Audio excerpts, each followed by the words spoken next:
Hola, muy buenas. Nos encontramos de nuevo en un vídeo del ciclo formativo de TIFL.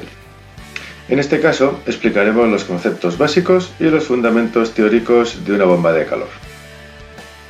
Pero, ¿qué es una bomba de calor?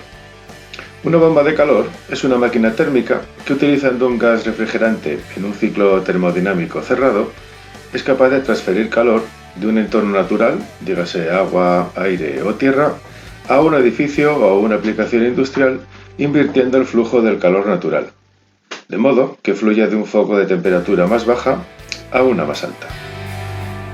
En la ilustración vemos cómo la bomba de calor es capaz de trasladar el calor desde el evaporador, que es el dispositivo capaz de absorber el calor que contiene el aire o una cámara frigorífica, hasta el condensador, que es el dispositivo que es capaz de ceder ese calor, más la aportada por el compresor, a otro medio, ya sea este el aire de una habitación o el agua de un acumulador de agua caliente sanitaria.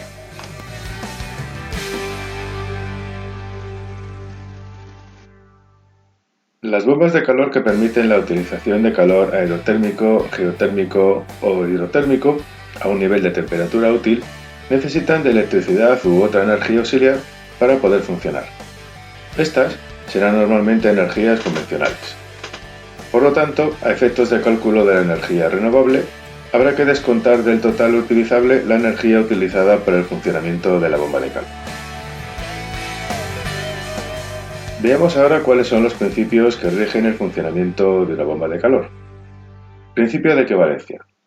Este principio establece la relación entre el calor y el trabajo, es decir, la transformación del trabajo en calor y viceversa, que es lo que realmente hace el compresor.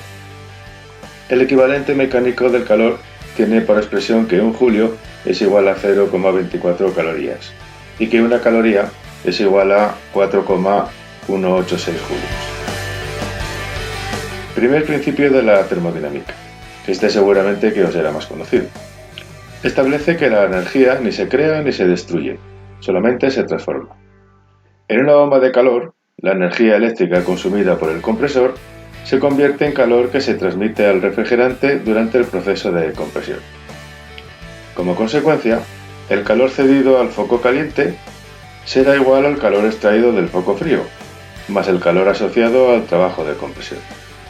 En la ilustración apreciamos cómo el evaporador absorbe calor del aire aumentando la energía del refrigerante existente en su interior. El fluido, en forma ya de gas, llega al compresor, el cual aumenta su presión y por tanto su temperatura. El gas, ahora ya a alta temperatura y presión, cede energía al condensador al medio que lo rodea, ya sea aire o agua, provocando un cambio de estado en el refrigerante haciendo que éste se licúe. El líquido, a una alta presión y ya a menor temperatura, pasa por la válvula de expansión haciendo caer drásticamente la presión y por tanto la temperatura. A la salida, tenemos de nuevo una mezcla de líquido y vapor a baja presión.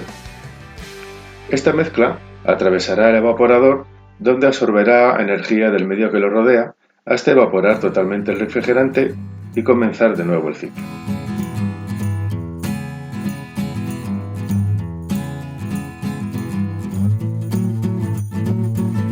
Segundo principio de la termodinámica. El segundo principio de la termodinámica establece que la transmisión de energía no es posible sin la existencia de dos focos a diferente temperatura, y que solo es posible producir trabajo en esas condiciones, así como el sentido en el que se produce dicha transformación. Los equipos con bomba de calor son transportistas de energía entre dos focos. Sin embargo, al contrario de lo que ocurre de manera natural, la transmisión de calor se produce a contracorriente, dado que se transporta energía del foco frío al foco caliente. En modo calefacción, la unidad transporta calor desde el ambiente exterior, por ejemplo, foco frío entre 10 grados bajo cero y 10 grados sobre cero, al ambiente exterior, que será el foco caliente entre 17 grados y 25 grados sobre cero. Para poder realizar esta operación, es necesario realizar un trabajo adicional, que es el que realiza el compresor. La eficiencia de un equipo es por tanto la relación entre la energía que es capaz de transportar, ya sea hacia el condensador o hacia el evaporador, y la consumida para llevar a cabo ese transporte, es decir, la consumida por el compresor.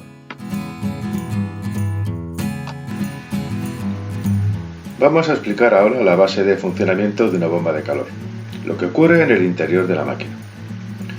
Para estudiar el funcionamiento de una bomba de calor, se parte de los estados de la materia en la naturaleza y de los procesos de cambio de fase o paso de un estado a otro. Los cambios de estado de la materia se denominan condensación, cuando ocurre cuando un cuerpo pasa de estado gaseoso a líquido. Cuando se hace en sentido inverso, se llama evaporación. La solidificación es cuando pasa de un estado líquido a sólido. Si este proceso se invierte, se denomina fusión. Cuando un cuerpo pasa de estado sólido a gaseoso sin pasar por el líquido, se denomina sublimación. Si este proceso se invirtiera, pasando de gas a sólido, directamente se denomina sublimación inversa.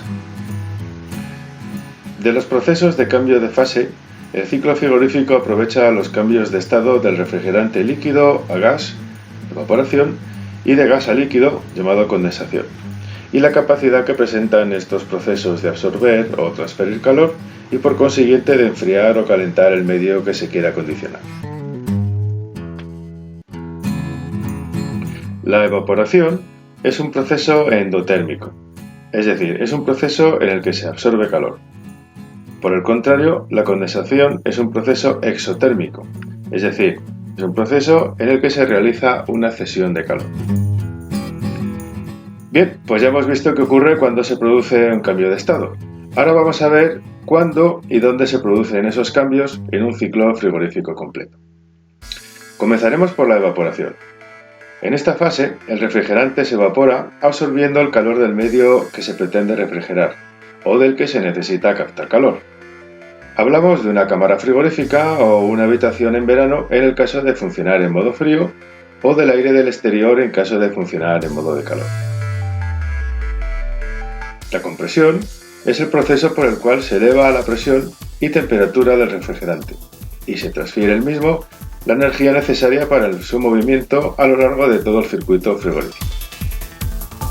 La condensación es el proceso en el cual el refrigerante se condensa, cediendo calor al medio que lo rodea.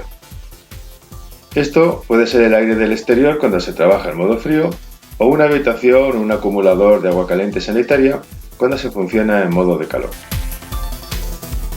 En la fase de expansión se genera una pérdida de carga a través de la válvula de expansión o de un capilar que reduce la alta presión del refrigerante procedente del condensador a la presión de entrada en el evaporador. Esta caída de presión también provoca una bajada notable de la temperatura.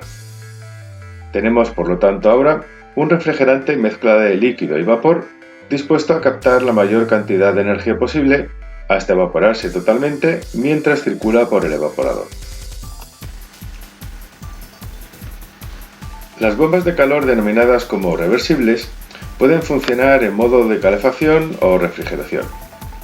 La inversión del ciclo se realiza mediante la incorporación de una válvula de 4 vías que, en función de su modo de actuación, permite que el líquido circule en uno u otro sentido y que se invierta el flujo de calor entre el interior y el exterior. En modo calefacción, la unidad transporta calor desde el ambiente exterior, por ejemplo, en foco frío desde más 10 grados sobre cero y 10 grados bajo cero, al ambiente interior, que es el foco caliente, entre 17 y 25 grados. En modo refrigeración, se transporta calor desde el ambiente interior, que podrá estar entre 23 y 29 grados, al ambiente exterior, que seguramente estará entre 25 y 40. Bien, ya sabemos de forma básica cómo funciona una bomba de calor. Vamos a ver ahora los diferentes gases refrigerantes que existen y cómo se clasifican. Para evaluar la idoneidad de los diferentes gases, han de tenerse en cuenta las propiedades termodinámicas, decisivas a la hora de conseguir unos rendimientos elevados, las afecciones medioambientales y otros aspectos fundamentales relacionados con la seguridad, tales como la inflamabilidad y la toxicidad. La instrucción IF02 del Reglamento de Seguridad para Instalaciones Frigoríficas, llamado RSIF, reconoce la normativa aplicable a la utilización de los diferentes fluidos refrigerantes en función de su grado de seguridad, de las exigencias de los locales según el tipo de ocupación o utilización y de las características de los sistemas empleados. Los refrigerantes están clasificados según su toxicidad como refrigerantes sin efectos adversos en concentraciones superiores a 400 partes por millón y refrigerantes sin efectos adversos en concentraciones inferiores a 400 partes por millón. Según su inflamabilidad, se clasifican en no inflamables o ligeramente inflamables en mezclas con aire con una concentración en volumen superior al 3,5% e inflamables con mezclas con aire con una concentración de volumen inferior al 3,5%. La nomenclatura que describe esta clasificación de los gases refrigerantes viene dada por la combinación de su grado de inflamabilidad y de su grado de toxicidad. La letra A indica baja toxicidad y la letra B indica alta toxicidad. El número 1 indica no inflamabilidad, el número 2 ligeramente inflamable y el número 3 altamente inflamable. En cuanto a la seguridad, se clasifican en tres grupos. El L1, que corresponde a los refrigerantes de alta seguridad, en el que se incluyen solo los que presentan propiedades de baja toxicidad y no inflamabilidad, clasificados como A1. El L2, que corresponde a los de media, en el que se agrupan los ligeramente inflamables, ya sean de alta o baja toxicidad, clasificados como A2, B1 y B2. Y finalmente, el L3, en el que se recogen los que presentan alta inflamabilidad, independientemente de su toxicidad, clasificados como A3 y B3. Cada refrigerante presenta propiedades termodinámicas diferentes. En el diagrama de Molière se recogen y representan dichas propiedades en sus distintas fases y tienen una relación directa con el ciclo frigorífico. De manera que es posible representar dicho ciclo sobre el diagrama y seguirlo a lo largo de todas sus fases. La medición de las diferentes variables y su representación nos ayudarán a comprender cómo funciona cada máquina y averiguar lo que está haciendo correctamente o no. El eje vertical representa en escala logarítmica la presión absoluta, es decir, la presión manométrica medida más la presión atmosférica. En este tipo de escalas, las distancias entre los distintos puntos no son iguales como en una escala decimal. Las líneas horizontales que presenta este eje se denominan isobaras y unen puntos de igual presión. Las unidades habituales son el kilopascal o el bar. Un bar de presión equivale a 100 kilopascales. La entalpía se puede definir como la cantidad de calor que posee un kilogramo de refrigerante en un estado determinado. Son líneas verticales en las que el refrigerante tiene el mismo calor sea cual sea su estado y reciben el nombre de isoentálpicas. En el sistema internacional, las unidades empleadas son el kilojulio por kilogramo. La curva o campana de Andrews representa los puntos de equilibrio y el punto crítico del refrigerante, el cual, y dadas sus características termodinámicas, tiene una curva propia y está delimitada en la parte izquierda por la línea del líquido saturado. A la izquierda de esta línea solo hay líquido al 100%. En los puntos de esta línea se ha terminado de condensar la última burbuja de vapor. La más ligera adición de calor provocará de nuevo la aparición de una burbuja. En la parte derecha está la línea de vapor saturado. A la derecha de esta línea solo hay vapor al 100%. En los puntos de esta línea se ha terminado de evaporar la última gota de líquido. La más pequeña sustracción de calor provocará de nuevo la aparición de una gota de refrigerante. Dentro y fuera de la curva podemos diferenciar tres zonas bien definidas: la zona de vapor o zona sobrecalentada. En esta parte, el refrigerante está solo en forma de vapor sobrecalentado. La zona de líquido y vapor, o zona de cambio de fase. En cualquier punto entre estas dos líneas, el refrigerante tiene la forma de una mezcla de líquido y vapor en mayor o menor medida. Y por último, la zona de líquido o zona subenfriada. En esta parte, el refrigerante se encuentra solo en estado de líquido subenfriado. Más adelante, explicaremos qué es esto del sobrecalentamiento y el subenfriamiento y cuál es su objetivo.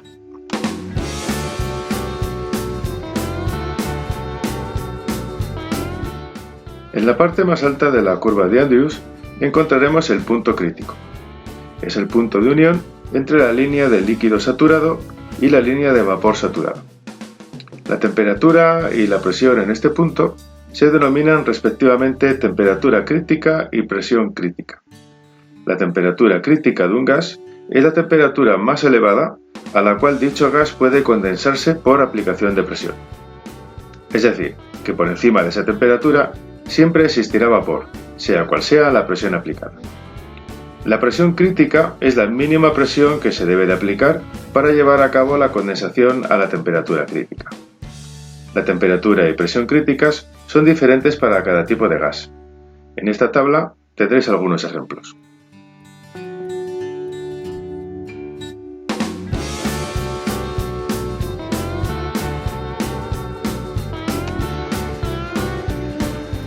Vamos a describir ahora las diferentes líneas que nos encontraremos en la gráfica. Líneas de temperatura constante. Estas líneas permiten la lectura de la temperatura del refrigerante y recibir el nombre de isotérmicas o isotérmicas, ya que son líneas que unen puntos a la misma temperatura. En la zona de líquido o zona subenfriada se aproximan mucho a la vertical y no se suelen representar en el diagrama, mientras que en la zona de líquido y vapor se superponen a la isobara correspondiente. Dado que el cambio de fase se hace a una temperatura y presión constante, pasan a ser líneas horizontales. En la zona de vapor a zona sobrecalentada, las isotermas empiezan a descender de forma asintótica, es decir, tienden a ser paralelas a la línea vertical de temperatura. La unidad empleada en el sistema internacional es el grado centígrado. Líneas de vapor seco o líneas de calidad, también llamadas líneas de título. Son líneas oblicuas y casi verticales en el interior de la curva de Andrews, situadas entre las líneas de líquido saturado y vapor saturado. El cambio de fase de líquido a vapor se produce progresivamente de izquierda a derecha, mientras que el cambio de fase de vapor a líquido ocurre de derecha a izquierda. Estas líneas indican el porcentaje de vapor en la mezcla con incrementos del 10%. Líneas de volumen específico constante. Permiten conocer el volumen específico que ocupa un kilogramo de refrigerante que ya está totalmente evaporado bajo unas condiciones de trabajo específicas. Se expresa en metros cúbicos por kilogramo. Las líneas de volumen constante reciben el nombre de isócoras. Líneas de entropía constante. Son líneas casi verticales cuando están dentro de la campana de Andrews que van inclinándose hacia la derecha cuando entran en la zona de vapor sobrecalentado. Estas líneas se emplean para el trazado de los procesos de compresión y reciben el nombre de isoentrópicas. El término de entropía se utiliza cuando el vapor se comprime y no existe intercambio de calor con el exterior. Cuando la entropía es constante, el proceso se denomina adiabático.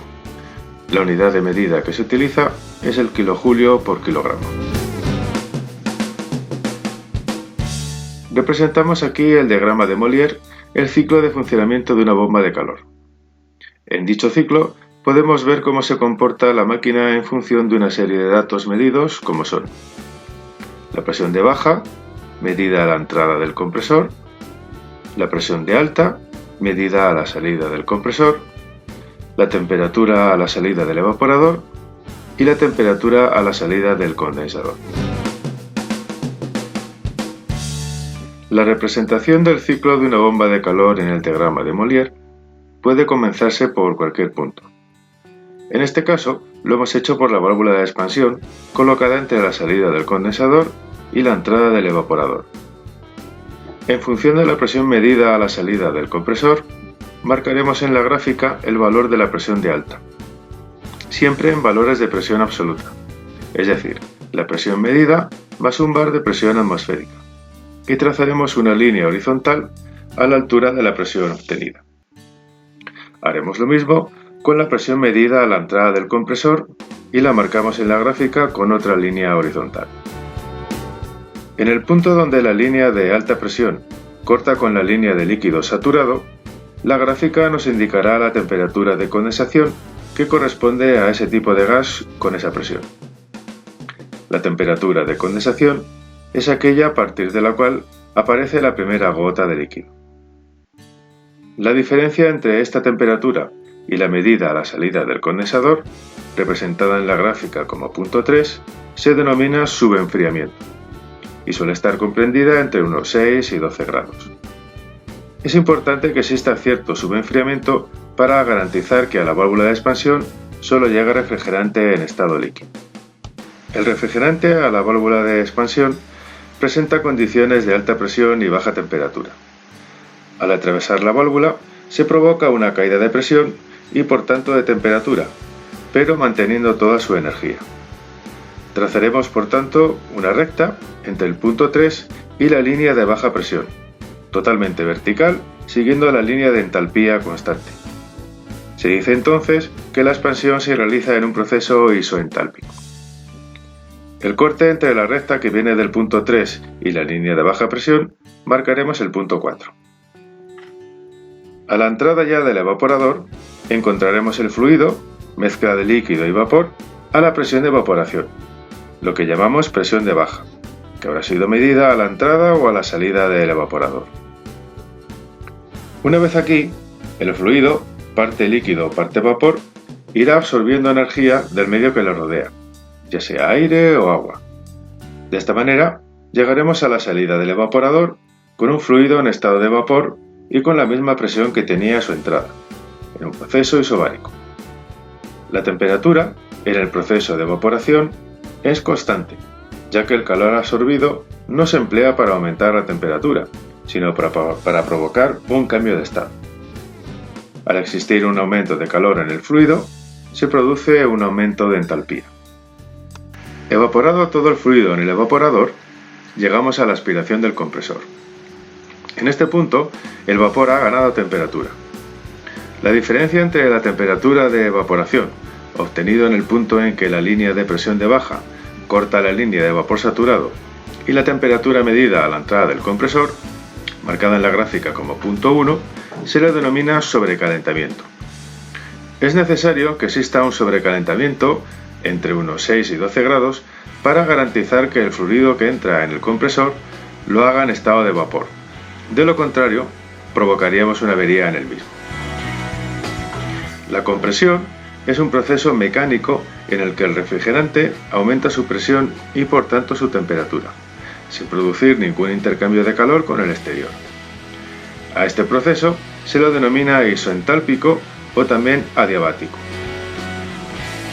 Nos encontramos ahora en el punto 2 de la gráfica, donde nos señala la presión de alta o presión de condensación medida a la salida del compresor y también su temperatura. Esta línea se traza siguiendo de forma paralela la línea de entropía constante más cercana al punto 2. Vemos así que el trabajo desarrollado por el compresor se traduce en un aumento de presión y temperatura, reflejado en la recta que va desde el punto 1 al 2. Como se puede apreciar, se ha producido un aumento en la energía contenida en el refrigerante y por tanto de su entalpía. El refrigerante en estado de vapor, una vez cargado de energía por el compresor, es impulsado hacia el condensador, donde cederá toda esa energía al medio que lo rodea, ya sea un acumulador de agua sanitaria o el aire de una estancia. En ese trayecto, el refrigerante irá pasando lentamente de estado gaseoso a líquido, hasta llegar al punto de saturación. Recordamos que este punto es donde la línea de presión de alta corta con la curva de Andrews en la zona de líquido saturado, la zona de la izquierda de la gráfica. En la parte final del condensador, el refrigerante sufre una bajada de temperatura hasta llegar al punto 3.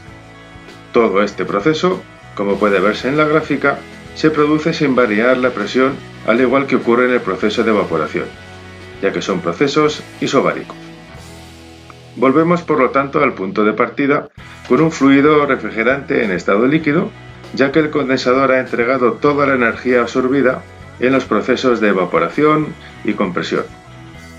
El refrigerante aquí se encontrará en condiciones de alta presión y baja temperatura.